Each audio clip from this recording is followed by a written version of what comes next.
before you do it. The blades, it's a really prime thing that it's 90 degrees. You have to do that. The pieces of wood are going to go together, and if one's this way and one's that way, they don't match up, and it looks like a hole. So it's got to be 90 degrees. That's a real prime thing. I use a number 5. I typically use an ultra reverse number 5, sometimes a 7, and there is a reason you use a 1. But any blade that's a 5 or a 7, every designer has a different. Use a Pegasus, use a Polar, use a this, or use a that, or Gold Line, or whatever. But it's usually a 5 or a 7 you're using. Next one. Now, I've actually brought this in here, and I bought all this equipment before I left Tennessee without ever touching a piece of Intarsia. And as you see, this is a variable speed grinder, bought at Lowe's, $79, 6-inch. On the left-hand side is a variable, I think that's 2 inches, flex drum sander. They come in all the way from 80 to 220, and you use this to shape your piece. And there's lots of videos on there. That's a standard by everybody. So, and the other end, right now it's set up with a Jacob's chuck to run a flex shaft, but I usually run the Wonder Wheel, and this is something invented by Judy Gale Roberts' husband. It's some sort of abrasive, and I'll show you an example of what you use it for putting in lines and part of carving, etc. It's pretty. Now, those 2 items, you can get it through Judy Gale Roberts, also get it through Workshop Supply, and if you know they're one of our sponsors, if you order from them online, you use the promotion code DWC and the 3 digits that are on the back of your card, you get 10% off. So it's cheaper than ordering it from the US by far. Okay, now since I've been here, I've added the dust collector because that really kicks out dust. Okay, and now you see a little net in the back, a hood and a net. The hood actually came with little bars. Those bars aren't small enough. Ask me, goes all the way through. So that net comes off of interlocking brick. They put a stack in between, and it's really great stuff to use. So that's as I say, I bought all the equipment before I left Tennessee. Next. So the other thing I have is another sanding station, scroll sanding station. And this is my original Craftsman that I don't think my dad bought it for me 20-some-odd years ago, 25 years ago. It's a 16-inch, non-variable, 1-speed, pin-end boat anchor. And if you run that thing, very much, it'll vibrate off the table. It's just unbelievable. But I found out that a lot of times you have to do little fine sanding in between your pieces around the edges. There are things called files, Olson does them, and these are sanding belts. And they fit on there, and they go up and down, and they do a fabulous job of just that edge that you need just a little light sand. Next. Okay, I have an oscillating spindle sander from Ridgit.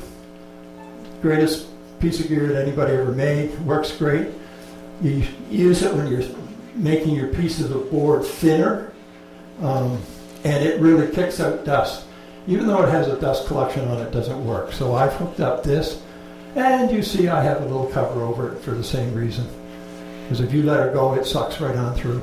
But there it's only going into a dust deputy, and I can retrieve it. So, okay, next. Okay, I have a dedicated sanding mop. You get the sanding mops through Stockroom Supply that were here. I typically always have either the 120 or the 220 up. The 120 I use for roughing, just doing the edges, rounding over the edges, softening the edges, and the 220 for final sanding, smoothing the edges, etc. Note the underpad, and you probably know why. Because it will, I let pieces go right across the room, and then I had to recut them. So, next. Okay, I have a Dremel too that I got for Christmas. Anybody get one for Christmas? Yep. The thing is, I found it very heavy, so I added a flex shaft. The flex shaft from Dremel is about $45. You go to Harbor Freight, You can buy the whole flex shaft, the Dremel, a whole bunch of bits. I think it was $19. So you got the flex strap. And you use that a lot. I mean, I didn't realize how much, and that's what Leroy used to do, doing the small carvings, etc., doing the edges. And I found it very handy to have a foot pedal. It's the tap on, tap off variety, etc. And I built myself a downdraft table if I'm going to be doing a lot. Truthfully, I don't use it that much, but it sounded like a good idea at the time. And I actually cover over half of it, but you're generating a lot of sawdust. It really helps. Next. And the last thing is the dust removal. Ceiling one. I brought this, I showed a picture of this, because you can see the filter in the front. I buy those things, I think at Lowe's, 3 for $10 or something. It's a heck of a lot easier to take those off and throw them away than cleaning the aluminum one that's in behind it. So, okay, that's the equipment that I use. Okay, you can go next. Next thing you got to do is go buy wood. Haven't made anything yet, but you got to go buy wood. Judy Gale Roberts, who I refer to because you'll see why later on, uses a ton of Western red cedar, and it comes in various shades, everything from real light, almost white, to dark, and everything in between. I had trouble finding it. Then I found out that peacocks have it up here. It's both dressed and undressed. You can go through the dressed, pick up the colors you want, and they're really good about it. So, next. So that was enough to get me started on the first set of lessons to do, but I needed something called aspen. I couldn't find aspen around here anywhere, so I went all the way to Exotic Woods. And they're up in Burlington. It's worth the trip. It's a toy store. They have more wood there, more varieties, more stuff. And they can cater to carvers, to turners, to Intarsia people. And I went out and spent myself, I don't know, $150. And I was looking for one $15 piece of aspen, but I ended up buying that lace wood. That was a go-to. I wanted that. I'll show you what that ended up into. And all of those different colors of wood. I just bought a sampling of everything. And I'm due to go back again because there's some other things I need. I also buy some wood at woodchuckers because the aspen is not the aspen they get down in the U.S. for some reason. It's grainy here. I tend to use basswood instead of. I get that at woodchuckers. You look around woodchuckers, you can find a piece of walnut, a piece of this that works for what you want, but that's that. Okay, getting started. Okay, Tom? When I was there, Judy Gale Roberts suggested that I buy this book, Intarsia workbook, and if I did every project in there, I would have a pretty good basic knowledge. So I have done every project, and I'm going to show you what you learn in every lesson. Hopefully I'll move pretty quickly. This book I'm going to give to Mike afterwards, put it in the library, everybody can use it, and in the back is a DVD, which is every scanned image, so you don't have to do it. There's the patterns are all there, very good instructions as to how to do things. So let me just show you. Which end we say? Next. Everything I have here is on there too, so I don't know where it is, what's going where. This is the very first project, pretty simple. It shows you the, sorry about that.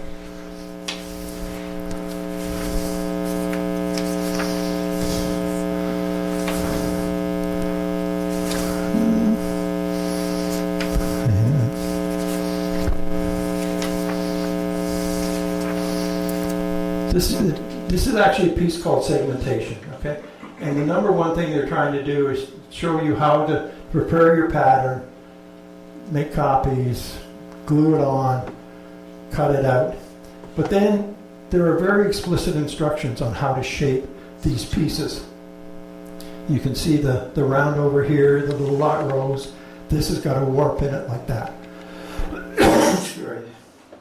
So that's the very, very first piece I ever made, right there. She also shows you how to put the backing on. And in those days, she was using 1/4-inch plywood. Now she's using hardwood, okay? And what she suggests in there is using D-hooks. They're pretty good, but I'm out to lunch on that too. The other thing that this is the first time you finish something, and what Judy Gale Roberts uses is gel stain. Pretty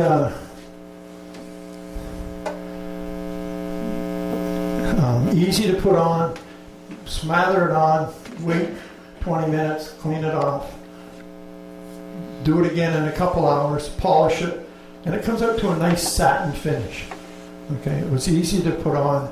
I like satin, I'm not a shiny guy, so I'm using this right now sometimes, but I also use polyurethane too. So that was project number 1, pretty cut and dry. Where do you get that? Pardon? Workshop Supply for sure. It sells this old Masters, but I've also got gel stain from Woodcraft. I'm sure gel stains are around available. Minwax makes a brand. Right. This is the clear, and I'll show you in a second what I did with the white. I'm not very happy with that, but that's.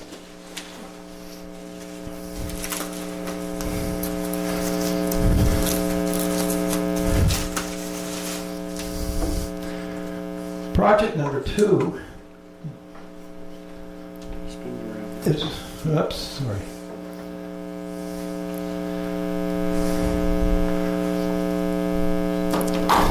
It's basically the same bell and bow at the top, but now you've introduced a second wood, and that's what Intarsia is all about. Getting those woods to match up, to show what it is. Here's where she was using aspen, didn't have any, used pine. The problem with pine is pine will change colors over time, of mellow and yellow. The suggestion is to use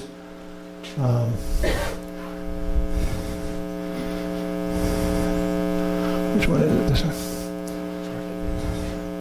This is pickling white, okay? That is supposed to make that look white. Still shows the grain, shows whatever. I've used it a couple other times. I'm not in love with it, but that's what's in the book, to use that. So that's what we'll masters too. So that's the second project. Should have taken these off first.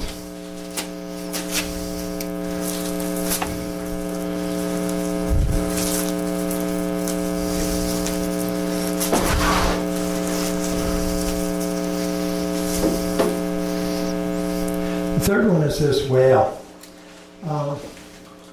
It's actually a kind of a neat project because what is being introduced now is what they call sanding shims. In order to get the contour of the whale all the way between the top and the bottom, is that you have to do it all in one. You're sanding that around to get that figure, okay? So what you do is you put them together on a piece of hardboard or plywood, and you use the cheapest carpet tape you can get. Two-sided carpet tape holds it long enough to have it done.